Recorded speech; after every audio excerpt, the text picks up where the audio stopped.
Tonight, Donald Trump throwing Canada into chaos after calling Canada a state and calling its prime minister Governor Justin Trudeau. Comes as Trump's nemesis in Canada. The country's deputy prime minister, Chrystia Freeland, who's also its finance minister, is gone. She abruptly resigned after clashing with Prime Minister Trudeau, saying he is not doing enough to stand up to Trump and Trump's threat of 25% tariffs on every single good that comes into the United States from Canada. Trump calls her toxic. But there is another top Canadian official now taking Trump on tonight, Ontario Premier Doug Ford. He is calling for his country to use every tool in our toolbox, a direct quote, including cutting off Canadian energy to the United States if Trump follows through with his threat. Warning, quote, the Americans are going to feel the pain as well.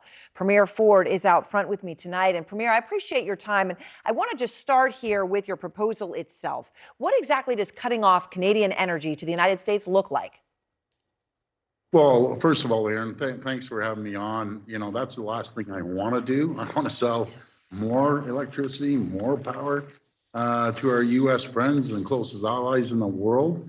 But that's a tool that we have in our toolbox. We power over 1.5 million homes in Michigan and counties in Michigan and New York State and Wisconsin. That's the last thing I want to do. I want to sell more energy to the U.S. I want to sell more critical minerals to the U.S. Again, we're the closest trading partner, closest allies. We do $1.3 trillion of two-way trade. That's more than Japan, China, UK, and France combined. I just feel we aren't the enemy. The big problem, in my opinion, is China. Cheap Chinese products going through Mexico. They're slapping a made in Mexico sticker on, shipping it up through the US and Canada and costing American and Canadian jobs.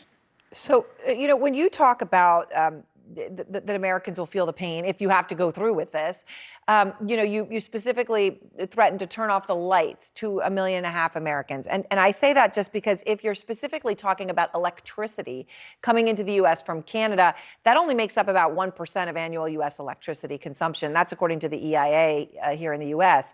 But, Premier, when it comes to crude oil, if you go bigger, you're looking at Canadian exports to the U.S., you know, 60% of America's total oil imports come from Canada. So do you want to go bigger in this? You know, if these tariffs are going to go through, should you reciprocate with tariffs, not just on electricity, but on crude oil itself? Well, we ship down 4.3 million barrels every single day. If there was a tariff on that, that would increase gas by $1 a gallon. That wouldn't go over very well. And, you know, both sides of the border are going to feel the pain. We rely on each other. Ontario is a big auto province. Yeah. And I want to work with the U.S. I love the American people. I spent 20 years of my life there in Chicago, in our Chicago facility in New Jersey. I love Americans. I love the U.S. And we're so much stronger together. Let's build Fort MCAN and let's onshore these products from China and create more American and Canadian jobs. So can I just ask you, taking a step back, and I know some of the stuff Trump had posted, you know, you referred again to Canada as a state. He referred again to Prime Minister Trudeau as a governor.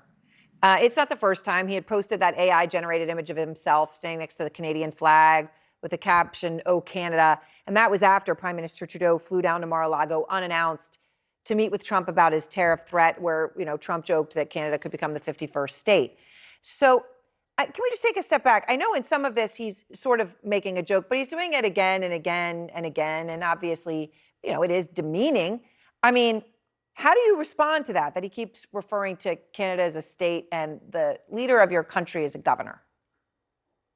Well, it's up to premiers like myself, which is equivalent to governors down in the U.S. Yep. It's our job to go down and inform Americans. We have a large ad campaign going on in the U.S. to inform them that we are their number one trading partner, number one ally in the entire world. The supply chains are so integrated. We're so much stronger together. The only people that win, Aaron, is China. Americans lose, Canadians lose, and that's the problem. And Mexico has to make a decision. You're either with Beijing or you're with Washington. I'll tell you what Canadians are with. They're with Washington. So do you take Trump seriously when he mocks Canada, or do you think that that's just his negotiating tactic? You know, he has a sense of humor, but I'm more concerned about the trade, making sure that we secure trade on both sides of the border. And this is pretty simple. The president is asked to secure our border. I agree with him 1,000%. We need to secure our border. We're going to secure our border. We have to meet our 2% commitment to NATO, and we're going to do both. So those are two asks that we're going to get done. I've been saying it well before President Trump was elected that we have to meet the 2%. We have to secure our borders. Yeah. And then we move forward and sit down and have a discussion. I'd love to sit down with the president, businessman to businessman, and have a conversation with them, because we are so much stronger together. All right. Well, Premier Ford, I appreciate your time tonight, and thank you.